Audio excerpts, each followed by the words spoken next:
E aí, pessoal, tudo bem com vocês? Bom, vamos iniciar aqui mais uma playlist, tá? Eu queria dedicar essa playlist aos conselhos consultivos. No ano passado eu me formei como conselheiro certificado pela Board Academy, justamente para, de alguma maneira, tentar ajudar as empresas familiares, ou seja, os empresários familiares, a enxergar um pouquinho mais à frente e ver que eles podem contar com a ajuda de profissionais para tentar, de alguma maneira, ajudar a empresa, seja num processo de expansão, seja num processo de reestruturação financeira, seja num processo logístico, seja num processo de inovação, né? Às vezes o empresário brasileiro ele se sente muito sozinho, mas é bom ele saber que ele pode constituir um conselho consultivo para aconselhá-lo, né, na parte estratégica, enfim, em todos esses pontos que eu acabei de dizer aqui, tá? Então, eu queria formar essa playlist justamente para ajudar você, empresário, a tomar essa decisão de que talvez seja a hora de você formar o seu conselho consultivo, tá? Então, eu trouxe alguns pontinhos aqui para a gente conversar nesse vídeo, que podem ser interessantes já como ponto de partida, tá? O primeiro ponto, eu diria que é o papel do acionista, né? Quando o acionista realmente está pronto para formar um conselho, né?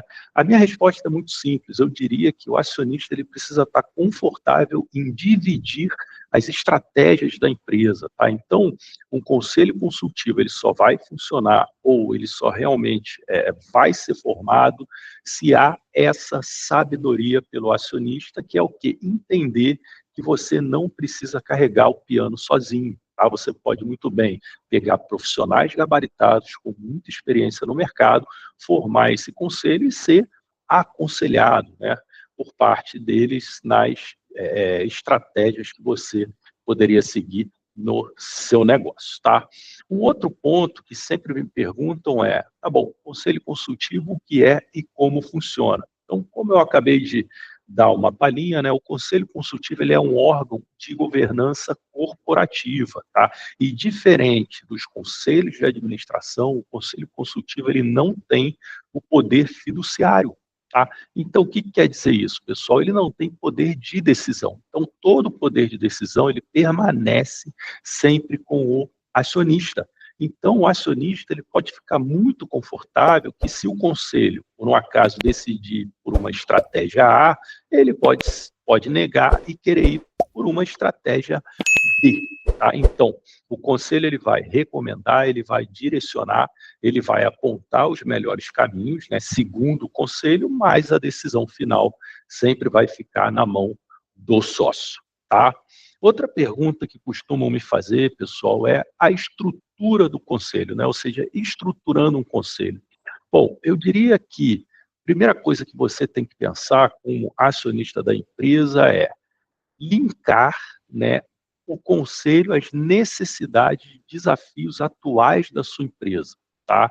Então, por exemplo, a sua empresa ela precisa mudar a estratégia, ela precisa pensar em expansão de mercado, ela está no momento de reestruturação financeira, ela está no momento de reestruturar a dívida, ela está no momento de revisar a estrutura organizacional, ela está no momento de tentar um planejamento tributário, está no momento de inovação tecnológica ou inovação de produto, enfim, você precisa saber primeiro as necessidades da sua empresa e aí sim você vai então partir para montar um conselho com perfis, né, de acordo com essas necessidades. Então, por exemplo, se você precisa reestruturar organizacionalmente a sua empresa, você vai procurar alguém com perfil de RH. Você precisa reestruturação de dívida, você vai partir para um perfil financeiro. Então, o primeiro ponto de partida é esse.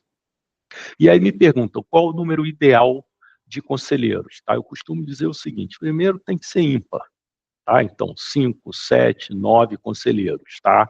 Então, é importantíssimo por quê? Porque o número ímpar você sempre vai ter o voto de Minerva. Né? Então, se houver um empate, alguma decisão a ser tomada, o acionista, que nesse caso ele tem que ser o presidente do conselho, eu aconselho, né, que o acionista seja o presidente, justamente para ter esse voto de Minerva. Né? Então, exemplo, se por um acaso a empresa tem 3 sócios, podemos incluir mais 2 conselheiros externos, então formando um conselho com 5 conselheiros. Tá?